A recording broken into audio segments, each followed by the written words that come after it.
পুরী বাঙালিদের দ্বিতীয় বাড়ি, বাঙালির ইমোশন। আর প্রত্যেক বছর ছুটির গন্তব্য কিন্তু বাঙালির এই পুরী। যে নামটা শুনলে প্রথমেই আমাদের মাথায় আসে প্রভু জগন্নাথ দেবের মন্দির আর সমুদ্র, আর সেই সমুদ্রে স্নান করে কালো হয়ে বাড়ি যাওয়া। আমরাও সেই রকমই একটা দিন দেখে স্নানযাত্রার ঠিক আগের দিন রওনা দিলাম পুরীর উদ্দেশ্যে। স্নানযাত্রার দিন জগন্নাথ দেবের দর্শন কিভাবে করলাম, কোথায় আমরা ছিলাম, কি কি খেলাম, সবকিছু তোমাদের এই ভিডিওতে আজ বলবো। ভিডিওটা স্কিপ না করে দেখতে থাকো পুরোটা। আর যারা এখনো আমার চ্যানেলটিকে সাবস্ক্রাইব করোনি তারা কিন্তু অবশ্যই চ্যানেলটিকে সাবস্ক্রাইব করে দিও। চলো তাহলে আর দেরি না করে শুরু করা যাক আজকের ভিডিও।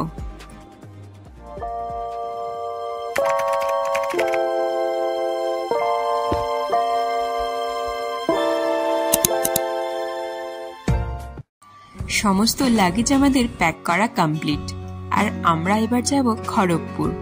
খড়গপুর থেকেই আমরা ধরবো আমাদের পুরী যাওয়ার ট্রেন। তো সেই রকমই কথা মতো আমরাও কিন্তু চলে এসেছি বিকেল বিকেল এই খড়গপুর জাংশন স্টেশনে। এখানে ওঠার জন্য তোমরা সিঁড়িও পাবে, এছাড়া এসকালেটর এবং লিফট দুটোরই কিন্তু ব্যবস্থা এখানে আছে।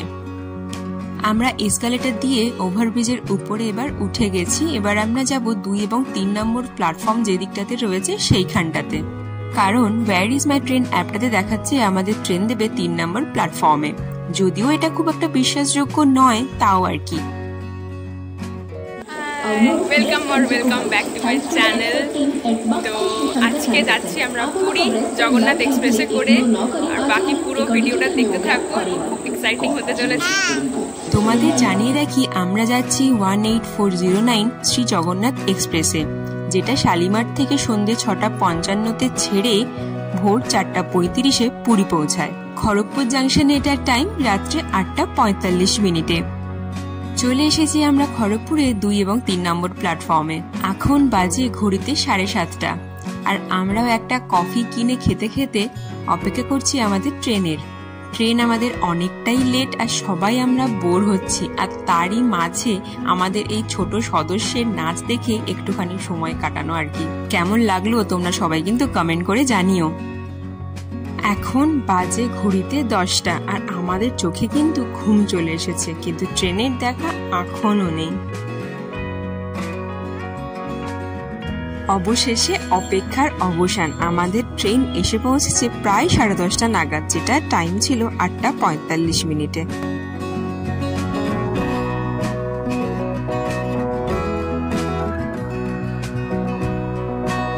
এবার ট্রেনে উঠে খাওয়া দাওয়া সেরে ঘুমিয়ে পড়ি, কাল সকালে উঠে বাকি কথা হবে।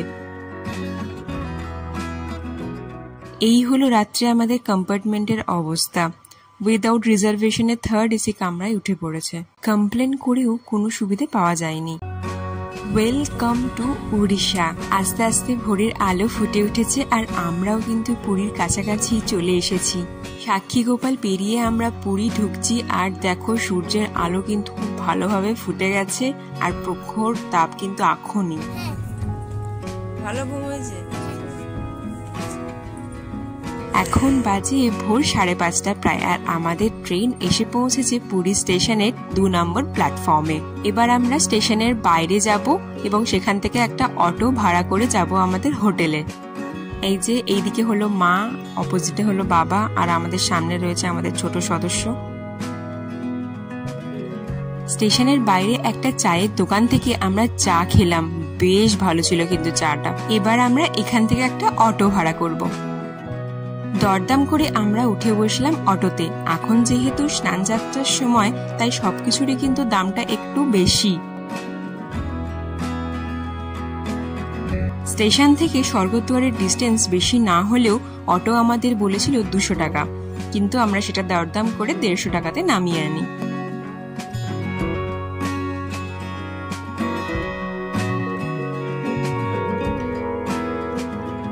আর এই যে এই জায়গাটা পেরোলেই কিন্তু দেখা মিলবে সমুদ্রে। সেই আমাদের পুরীর সমুদ্র, যা কিন্তু কখনোই পূরণ হয় না।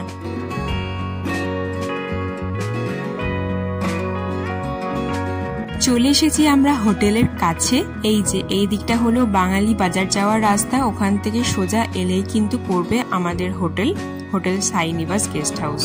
আমরা দুটো রুম নিয়েছিলাম, একটা এসি আর একটা নন এসি। এটা হলো নন এসি রুম, যেখানে একটা টিভি রয়েছে আর ডাবল বেড রয়েছে, যেখানে তোমরা 3 জন আরামে শুতে পারবে। আর এই যে হলো আয়না, এটা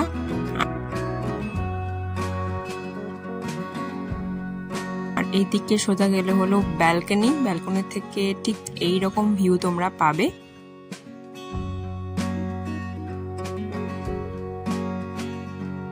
আর এই হলো কিচেন, এখানে কিন্তু সবকিছুই ব্যবস্থা তোমরা পেয়ে যাবে, বাসনপত্র থেকে শুরু করে সবই পেয়ে যাবে। আর এটা হলো টয়লেট, এখানে কিন্তু কোমোড রয়েছে আর বেশ পরিষ্কার পরিচ্ছন্নই রয়েছে। আর এটা হলো আমাদের এসি রুম। একই রকম ভাবে এখানেও একটা টিভি রয়েছে আর ডাবল বেড রয়েছে, যেখানে কিন্তু 3 জন খুব আরামেই শুতে পারবে। আর এখানে কিচেন থাকলেও যেহেতু এসির জন্য এখন কিচেন কিন্তু বন্ধ রয়েছে।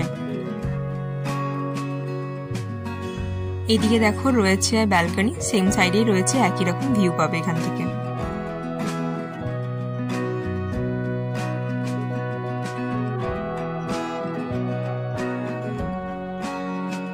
আর এই হলো টয়লেট, মোটামুটি পরিষ্কার পরিচ্ছন্নই রয়েছে।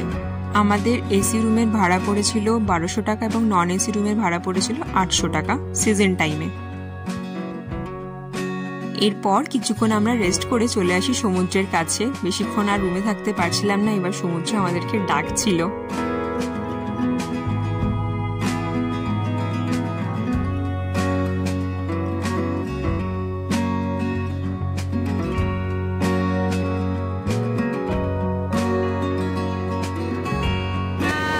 ফাইনালি আমরা সমুদ্রে চলে এসেছি। সত্যি পুরীতে এসে সমুদ্রের এই রূপ দেখলেই কিন্তু মন একদম ভালো হয়ে যায়।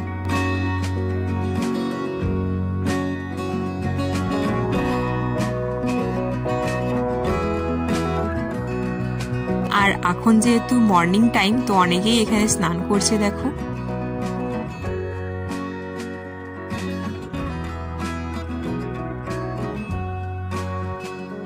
কদিন ধরেই পুরীতে কিন্তু বেশ বৃষ্টি হচ্ছে, আর এখনো দেখো মেঘ করে এসেছে, হয়তো বৃষ্টি আর কিছুক্ষণের মধ্যেই নামবে।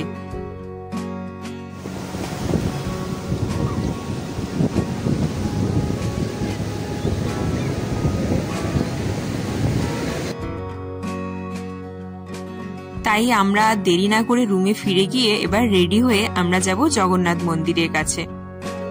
রেডি হয়ে আমরা কিন্তু বেরিয়ে পড়েছি। এবার এখান থেকে একটা অটো বা টোটো ভাড়া করে নেব।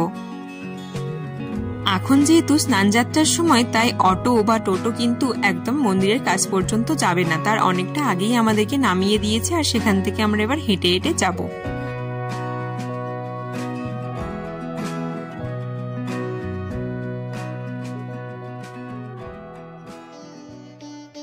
ওই যে জগন্নাথ মন্দিরের চূড়া দেখা যাচ্ছে, আর সেই রকমই ভিড়, আর তার মধ্যে প্রখর গরম।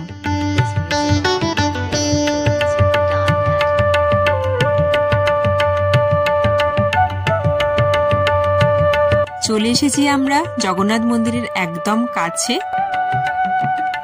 স্নানযাত্রার সময় প্রভুকে মন্দিরের বাইরে আনা হয়, আর সেই দৃশ্যই তোমাদের সাথে আজকে আমি শেয়ার করে নেব। এত ভিড় আর এত গরমের কারণে দেখো এরকম ভাবে কিন্তু জল স্প্রে করা হচ্ছে। আর ওইদিকে উপরে একটা বড় মঞ্চ মতো করা হয়েছে, ওখানেই হচ্ছে জগন্নাথ দেবের স্নানযাত্রার উৎসব।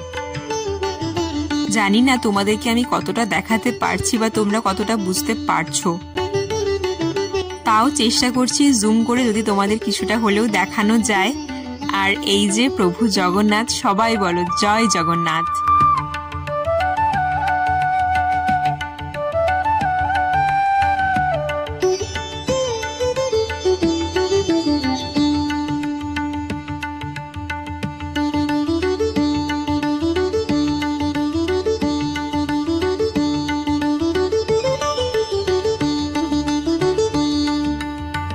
রোদে ঘেমে আমাদের অবস্থা একদম খারাপ, আর তার উপরে এই স্প্রে করা জলে পুরোপুরি ভিজে গেছি। যাই হোক, বেশ কিছুক্ষণ আমরা এখানে জগন্নাথ দেবের স্নান যাত্রার পর্ব দেখার পর এবার আমরা ফিরে যাব, কারণ এর পরও যদি আমরা এখানে থাকি তাহলে কিন্তু আমরা অসুস্থ হয়ে পড়ব। এই হলো আমাদের অবস্থা। আর এবার কিন্তু একটু শরবতে গলা না ভেজালেই নয়।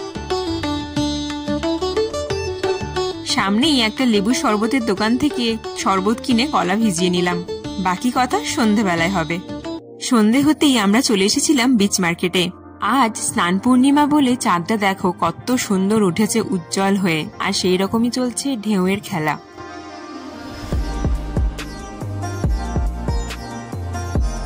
এবার আমরা বিচ মার্কেটটা কিছুটা ঘুরে দেখব, আর তার সাথে সাথেই চলবে খাওয়া দাওয়া। এবার দেখলাম পুরীতে এইরকম বড় বড় লঙ্কার পাকোড়া আর মাশরুম পাকোড়া বিক্রি হচ্ছে। এক প্লেটে থাকে এইরকম 6 পিস লঙ্কার পাকোড়া, যেটার দাম পড়েছিল 30 টাকা।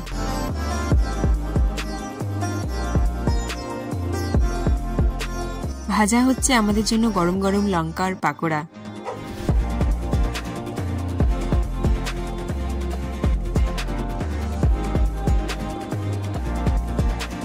উপর থেকে একটু বিট নুন আর গ্রিন চাটনির সাথে এটা আমাদের সার্ভ করা হয়েছিল। বেশ ভালো লেগেছে কিন্তু এটা আমার খেতে।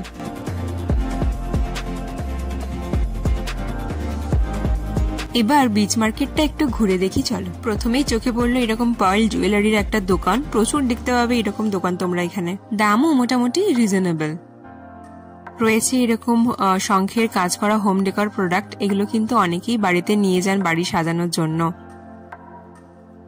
হাঁটতে হাঁটতেই চোখে পড়লো মোমোর দোকান। চলো একটু মোমো খেয়ে নিই।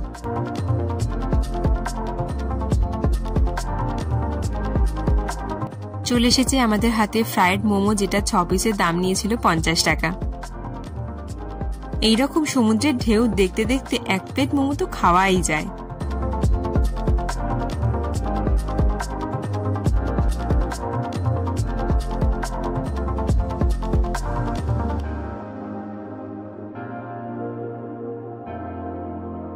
মোমোটার কোয়ালিটি মোটামুটি ছিল, তবে আরো ভালো হতে পারত। বিচ মার্কেটে আবারও কিছুক্ষণ ঘোরাঘুরি করি, তারপর রুমে ফিরবো।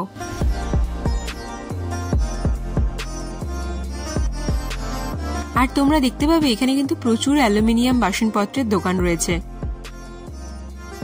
আর তার সাথে সাথে দেখতে পাবে শঙ্খের দোকান কিন্তু প্রচুর রয়েছে, তবে কতটা আসল এগুলো সেগুলো নিয়ে যথেষ্ট সন্দেহ রয়েছে। আর দেখতে পাবে এখানে কিন্তু প্রচুর কাঁসার বাসনপত্রের দোকান রয়েছে, যেগুলো কিন্তু পুজোর কাজে ব্যবহৃত হয়। নজরে পড়লো একটা ঘুগনি চাটের দোকান, যেটার এক প্লেটের দাম 50 টাকা। আমরাও অর্ডার করে নিলাম একটা প্লেট।